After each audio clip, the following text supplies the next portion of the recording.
Well, today's message is from the moon. I don't like this one. This one, I feel uncomfortable. The moon was just so clear there in my mind, and then it was like this covering, this like this something that was kind of keeping us kind of low and grounded, earthbound. And that's kind of what this reading shows.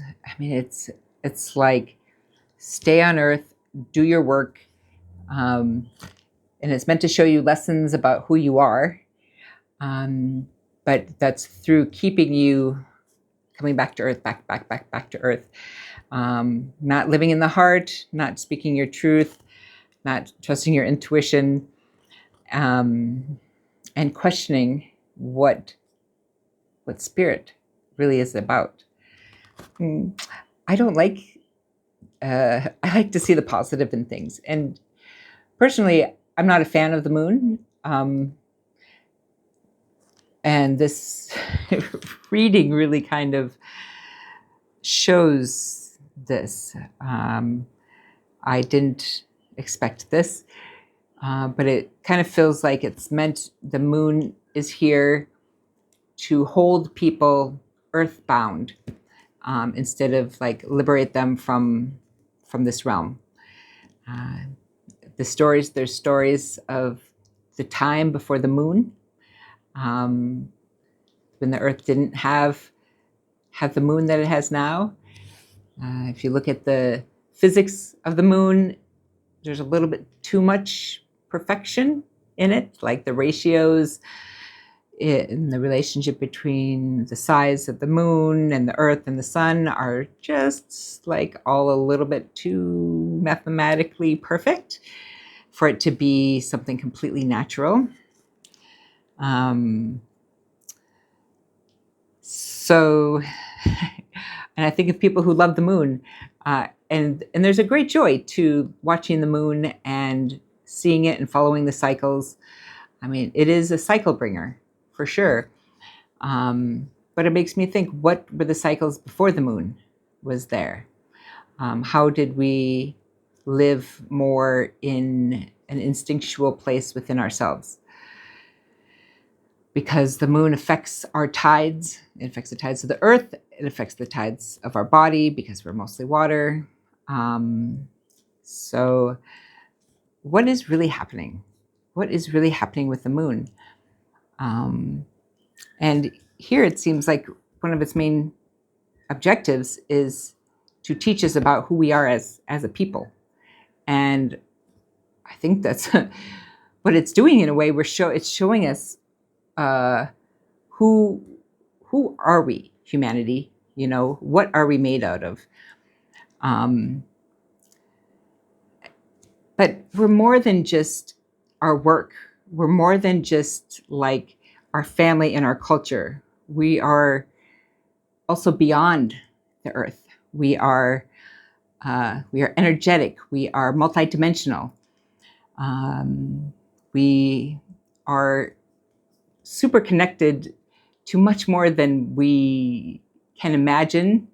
Most of us can imagine. There's some people who are totally tuned in and dialed in, who are living more of a 5D existence than a 3D, meaning that 5D is about perception, not necessarily about the physical.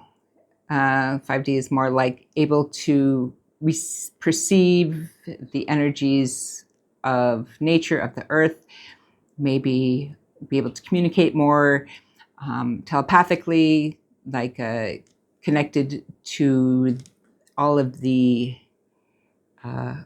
organs that we have lost connection with, all of the opportunities that are inside of our body now, because they're there, and some people are starting to figure them out, and we have many friends helping us. We have friends, multidimensional friends, we have plant friends, we have animal friends. All of them are like part of this journey for humans to remember. And I think there's something about the moon that keeps us in a state of forgetting. I call the forgetting is like the curse of humanity. We're forgetting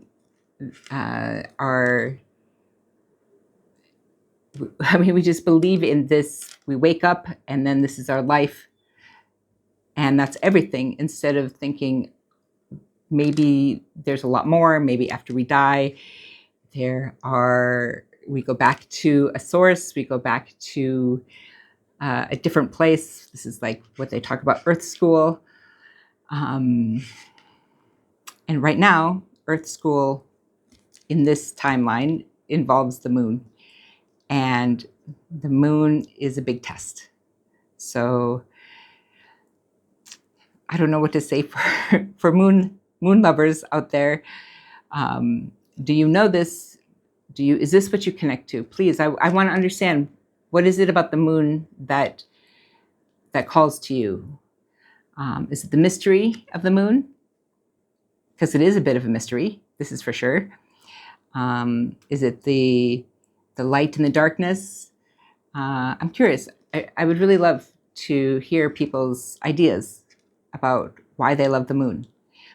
I think I used to have an affection for the moon, and then I heard too many things about possibilities. So who knows? Please, I want to know. I'm Sarah, and I read the chakras.